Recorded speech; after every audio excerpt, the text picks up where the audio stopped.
ನಮಸ್ಕಾರ, welcome to TV Kannada. Congress ಪಾಳಯದಲ್ಲಿ ಅನುದಾನ ತಾರತಮ್ಯ ಫೈಟ್ ಜೋರಾಗಿ ನಡೆಯುತ್ತಿದೆ.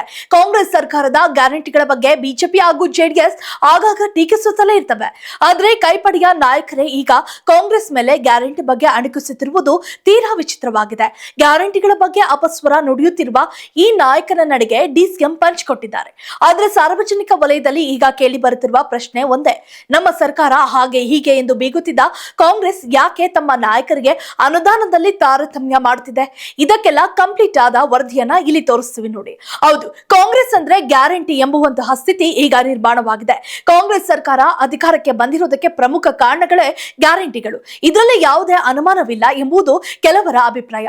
ಈಗ ಗ್ಯಾರಂಟಿಗಳು ಹೆಚ್ಚೆಚ್ಚು ಚರ್ಚೆಗೆ ಗ್ರಾಸವಾಗುತ್ತಿದ್ದು ಇನ್ನು ವಿಪರ್ಯಾಸವಾಗಿದೆ. ಆದರೆ ಮುಖ್ಯಮಂತ್ರಿ ಸಿದ್ದರಾಮಯ್ಯ, ಉಪಮುಖ್ಯಮಂತ್ರಿ ಡಿಕೆ ಶಿವಕುಮಾರ್ ಅಂತೂ ಯಾವುದೇ ಕಾರಣಕ್ಕೂ ಗ್ಯಾರಂಟಿಗಳನ್ನ ನಿಲ್ಲಿಸುವುದಿಲ್ಲ ಎಂದು ಹೋದ ಕಡೆಗಳೆಲ್ಲ ಹೇಳ್ತಾ ಬರ್ತಿದ್ದಾರೆ. ಆದ್ರೆ ಇದೀಗ ಸ್ವಪಕ್ಷದವರೇ ಗ್ಯಾರಂಟಿಗಳ ಬಗ್ಗೆ ಅಸಮಾಧಾನ ಹೊರಹಾಕುತ್ತಿರುವುದು ಕಾಂಗ್ರೆಸ್ಗೆ ಟೆನ್ಷನ್ ತಂದಿಟ್ಟಿದೆ. ಮೊದಲು ಕೆಲ ಶಾಸಕರು ತಮ್ಮ ಕ್ಷೇತ್ರಕ್ಕೆ ಅನುದಾನ ಸಿಗ್ತಿಲ್ಲ ಎಂದು ಆಕ್ರೋಶವನ್ನ ಹೊರಹಾಕ್ತಿದ್ರು. ಆದ್ರೆ ಈಗ ಗ್ಯಾರಂಟಿ ಬಗ್ಗೆ ವ್ಯಂಗ್ಯವಾಗಿ ಹೇಳಿಕೆ ಕೊಡುವ ಮೂಲಕ ಕಾಂಗ್ರೆಸ್ ವಿರುದ್ಧವೇ ಸಮರ ಸಾರ್ತಿದ್ದಾರೆ. ಈ ಬಗ್ಗೆ ಮಾತನಾಡಿರುವ ವಿಜಯನಗರ ಕಾಂಗ್ರೆಸ್ ಶಾಸಕ ಗವಿಯಪ್ಪ, ಇದೀಗ ಇದೇ ಕಾಂಗ್ರೆಸ್ ಶಾಸಕ ಒಂದೋ ಎರಡೋ ಗ್ಯಾರಂಟಿ ತೆಗೀರಿ ಎಂದಿದ್ದಾರೆ. ಇದನ್ನ ಹರಿತ ವಿರೋಧ ಪಕ್ಷಗಳು ಜಯನಗರದ ಅನುದಾನ ತಾರತಮ್ಯದ ಬಗ್ಗೆ ಧ್ವನಿ ಎತ್ತಿ ಕಾಂಗ್ರೆಸ್ ವಿರುದ್ಧ ಟೀಕಾ ಪ್ರಹಾರವನ್ನ ನಡೆಸಿವೆ. ಇನ್ನು ಈ ಗ್ಯಾರಂಟಿ ಬಗ್ಗೆ ಅಸಮಾಧಾನ ಹೊರ ಹಾಕಿದ ಬೆನ್ನಲ್ಲೇ ಉಪಮುಖ್ಯಮಂತ್ರಿ ಡಿಕೆ ಶಿವಕುಮಾರ್ ಅವರು ಶಾಸಕ ಗವಿಯಪ್ಪ ಅವರಿಗೆ ಎಚ್ಚರಿಕೆಯನ್ನ ನೀಡಿದ್ದಾರೆ. ಗವಿಯಪ್ಪ ಹಾಗೆ ಹೇಳಿದ್ದಾರೆ ಅಂತ ನಾನು ಅಂದುಕೊಳ್ಳಲ್ಲ. ನಮ್ಮ ಪಕ್ಷ ಈಗಾಗಲೇ ಬಜೆಟ್ ಅನ್ನ ಘೋಷಣೆ ಮಾಡಿದೆ. ಅದರ ಅಡಿಯಲ್ಲಿ ಅನುದಾನ ಹಂಚಿಕೆ ಆಗ್ತದೆ. ಗ್ಯಾರಂಟಿ ನಿಲ್ಲಿಸುವಂತೆ ಹೇಳಿದ್ದಾರೆ ಎಂದು ನಾನು ಒಪ್ಪಲ್ಲ. ಎಲ್ಲ ಶಾಸಕರಿಗೂ ಅನುದಾನವನ್ನ ನೀಡಿದ್ದೇವೆ. ಗವಿಯಪ್ಪಗೆ ಸರಿಯಾದ ಮಾಹಿತಿ ಇಲ್ಲ ಅನ್ಸುತ್ತೆ. ಅಭಿವೃದ್ಧಿಗೆ ಅನುದಾನ ನೀಡ್ತಿದ್ದೇವೆ. ಗವಿಯಪ್ಪ ಜೊತೆಗೆ ನಾನು ಮಾತನಾಡ್ತೀನಿ ಎಂದಿದ್ದಾರೆ.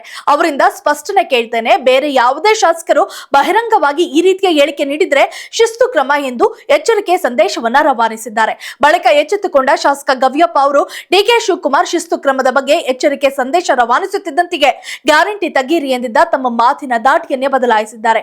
ನಾನು ಯಾವುದೇ ಗ್ಯಾರಂಟಿ ಯೋಜನೆಗಳನ್ನ ವಿರೋಧ ಮಾಡಿಲ್ಲ. ನನ್ನ ಹೇಳಿಕೆಯನ್ನ ತಪ್ಪಾಗಿ ಅರ್ಥೈಸಲಾಗಿದೆ ಎಂದು ಯೂಟರ್ನ್ ಅನ್ನ ಹೊಡೆದಿದ್ದಾರೆ. ಒಟ್ಟಾರೆ ಬಿಜೆಪಿಯಲ್ಲಿನ ಒಳ ಜಗಳ ಒಂದು ಕಡೆಯಾದ್ರೆ ಮತ್ತೊಂದು ಕಡೆ ಕಾಂಗ್ರೆಸ್ನಲ್ಲೂ ಮುಸುಕಿನ ಗುದ್ದಾಟಗಳು ಆಗಾಗಲೇ ನಡೆಯುತ್ತಲೇ ಇರ್ತವೆ. ಏನು ಆಗಿಲ್ಲ ಎಂಬಂತೆ ಡಿಸಿಎಂ ಮಾತ್ರ ಎಲ್ಲರ ಬಾಯಿ ಮುಚ್ಚಿಸುತ್ತಿರುವುದು ಬೆಕ್ಕು ಕಣ್ಮುಚ್ಚಿ ಹಾಲು ಕುಡಿಯುತ್ತಿದ್ದಂತಿದೆ. If you like this video, ಬೇಗ ಲೈಕ್ ಮಾಡಿ, ಕಾಮೆಂಟ್ ಮಾಡಿ, ಶೇರ್ ಮಾಡಿ ಹಾಗೂ ಯೋಯೋ ಟಿವಿ ಕನ್ನಡವನ್ನು ಸಬ್ಸ್ಕ್ರೈಬ್ ಮಾಡಿ.